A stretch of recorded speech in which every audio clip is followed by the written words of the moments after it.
H1B visa optional practical training में बहुत ज्यादा बदलाव आने वाले हैं आने वाले दिनों में। ट्रम्प जो है अमेरिका में, उन्होंने ठान लिया है कि अब H1B वीजा जो भी होल्डर्स कैरी कर रहे हैं, वीजा होल्डर कैरी कर रहे हैं या फिर जिनके पास ऑप्शनल प्रैक्टिकल ट्रेनिंग का प्रोग्राम है, उनके क्राइटेरियाज को अब उन्हें चेंज करना चाहिए। तो आइए आज इसी टॉपिक के बारे में हम लोग बात करेंगे। मैं हूं Shipra, welcome back to my channel. Subscribe my channel और अंत तक वीडियो को आप लोग देखना, क्योंकि मैं जितनी भी अपडेटेड इन्फॉर्मेशन होती है अमेरिका से रिलेटेड, चाहे तो वो न्यूज से रिलेटेड हो, चाहे तो वो कल्चर से हो, चाहे तो लाइफस्टाइल से हो अमेरिका की, आप लोगों को प्रोवाइड कराने की कोशिश करती हूँ। तो चैनल को सब्सक्राइब करो और अंत तक वीडियो को देखना। सबसे पहले हम लोग बात करेंगे ऑप्शनल प्रैक्टिकल ट्रेनिंग होता क्या है। यहाँ पे अमेरिका में लोग जो आते हैं, या तो वो करियर पॉइंट ऑफ व्यू से आते हैं या फिर वो लोग सेटलमेंट के लिए आते हैं, मींस यहाँ पे सेटल होने के लिए आते हैं। उसका तरीका क्या है, या तो कोई आपको कंपनी भेज दे डायरेक्ट अमेरिका, मींस जैसे कि कोई कंपनी में काम कर रहा है और किसी प्रोजेक्ट पे वो काम कर रहा है, यूएस के ही प्रोजेक्ट पे काम कर रहा है और उन्हें नीड है, मींस क्लाइंट लोकेशन पे नीड है उस बंदे की, तो उसको डायरेक्ट भेज दिया जाता है H1B वीजा लगवा के। लेकिन अगर इस चीज में लक आप लोग का काम नहीं करता है और वाकई आप लोग का मन है कि मेरा करियर डेवलप हो अमेरिका में ही जाके, या फिर करियर ग्रोथ हो अमेरिका में जाके, और या फिर मैं अमेरिका में जाके सेटल हो जाऊं, तो दूसरा ऑप्शन आता है F1 वीजा का। F1 वीजा में मोस्टली वही लोग चूज कर पाते हैं, या तो जो स्टडी से रिलेटेड, जो ऑलरेडी पहले से ही सोच के आ रहे हैं कि मुझे वहां जाके स्टडी करनी है, या फिर जिनका ऑलरेडी करियर अच्छे लेवल पे नोट्स पे है, बट उनको अमेरिका में जॉब नहीं मिल रही है, लेकिन उन्हें अपना करियर अपना अमेरिका में बनाना है, तो वो उस केस में F1 वीजा अप्लाई करते हैं, ताकि वो यहाँ से मास्टर्स कर लें या फिर कोई भी क्वालिफिकेशन, अच्छी एजुकेशन लेके अमेरिका में सेटल हो जाएं। तो F1 जो वीजा है, इसके ही थ्रू आपको ऑप्शनल प्रैक्टिकल ट्रेनिंग मिलता है। जैसे ही आपकी एजुकेशन कंप्लीट हो जाती है, तो आपको गवर्नमेंट ऑप्शनल प्रैक्टिकल ट्रेनिंग के लिए टाइम देती है कि आप ट्रेनिंग करते करते जॉब कर सकते हैं। उसके बाद अगर आप टेक्निकल लाइन से हैं स्टैम्प के थ्रू, तो 1 साल आपका और भी बढ़ जाता था। बट अब रिपोर्टर्स के थ्रू ये पता चला है कि 80% से भी ज्यादा जो इंडियंस हैं, लिंक्डइन के थ्रू पता चला है, यूट्यूब के थ्रू, फेसबुक के थ्रू पता चला है कि अब वो डिनाई कर रहे हैं अमेरिका आने से, मतलब आने के लिए। उसका रीजन क्या है, क्या हो सकता है रीजन? मुझे जो मेरा अपना परसेप्शन है, मुझे यही लगता है कि जो भी कोई पैसा लगाता है अमेरिका आने के लिए,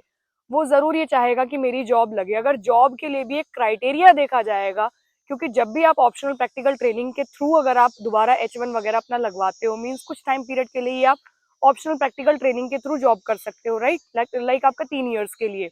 3 ईयर्स के बाद अगर आप 3 ईयर्स के बाद अगर H1B वीजा अप्लाई करते हो, बाय लक अगर आपका नाम आ जाता है, तो उस केस में आप लोग आगे यहाँ पे 6 ईयर्स तक रह सकते हो। फिर I-140 आपका लगता है, मीन्स आप उस 6 साल के अंदर अंदर I-140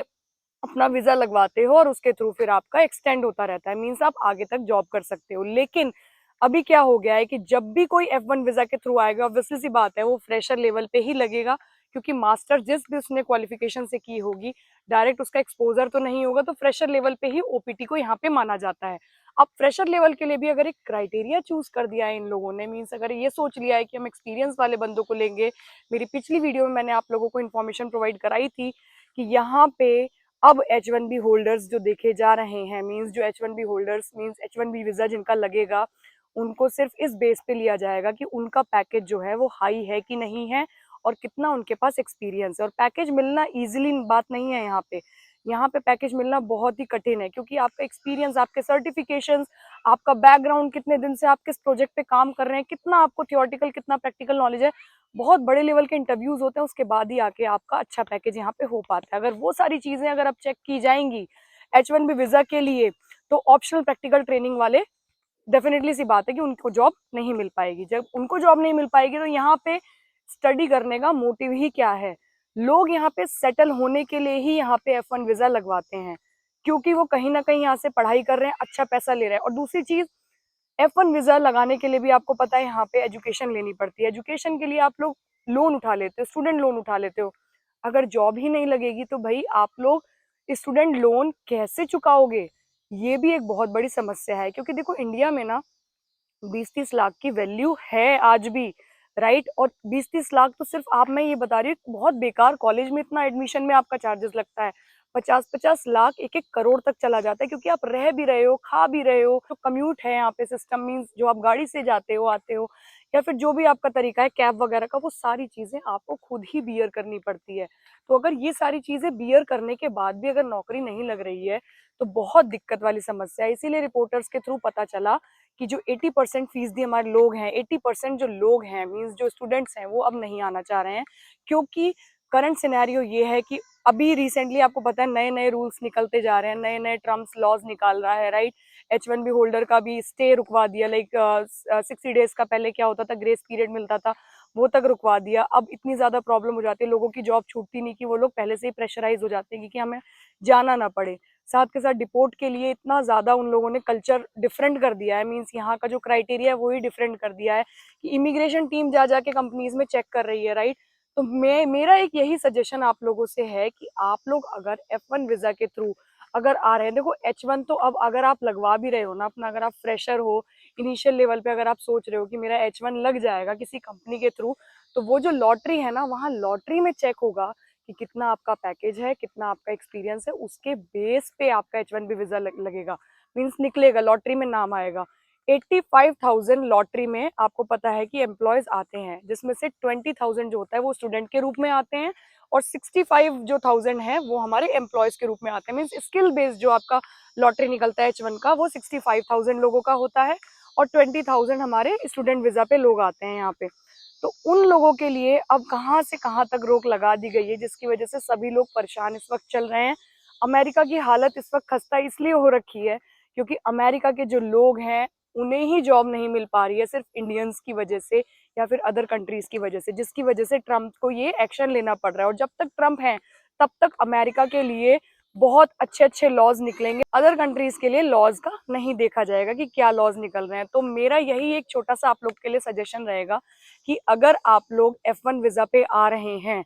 तो देखो, अगर आप स्टूडेंट लोन पे आ रहे हैं तो मैं थोड़ा सा आप लोगों को सजेशन यही दूंगी कि बहुत सोच समझ के, इंफॉर्मेशन लेके, वेरिफिकेशन करके उसके बाद ही आप लोग आओ। क्योंकि स्टूडेंट लोन ले तो लोगे लेकिन वो चुकाओगे कैसे अगर जॉब नहीं लगेगी, तो ये सबसे बड़ा मुद्दा है। प्लस H1B होल्डर्स जो भी यहाँ पे आने वाले हैं या जिनका ऑलरेडी लाइक पिटीशन फाइलिंग हो गई है, मतलब जिनका फाइलिंग हो गया है H1B वीजा के लिए, या जो लोग प्रिपेयर कर रहे हैं अपने आप को, अगर उनकी ऑलरेडी यहाँ पे किसी अच्छे क्लाइंट लोकेशन पे जॉब है तो वो लोग आए। अदरवाइज लॉटरी में अब उन्हीं लोगों का नाम निकलेगा जिनका अच्छा पैकेज है। बहुत सारे लोग मुझसे पूछते हैं कि शिप्रा आप कौन से वीजा पे हो, या आप कितने दिन तक यहाँ पे रुकोगे, कैसे आपको जॉब मिली। ये सारी इन्फॉर्मेशन मैं कल के व्लॉग में देने वाली हूँ, तो अंत तक आप कल के व्लॉग को देखना। और कल का व्लॉग सच में बहुत ज्यादा स्पेशल होने वाला है आप लोगों के लिए, क्योंकि आप लोग के मन में जो इतने सारे क्वेश्चंस आते हैं मुझे लेके, पर्सनल मुझे लेके, कि आप इतना बोलते हो कि अमेरिका आपको नहीं रुकना, तो क्यों नहीं रुकना, क्या रीजन है, ये सारी चीजें मैं पर्सनल लेवल पे आके आप लोगों से डिस्कस करूंगी अपनी वीडियो में।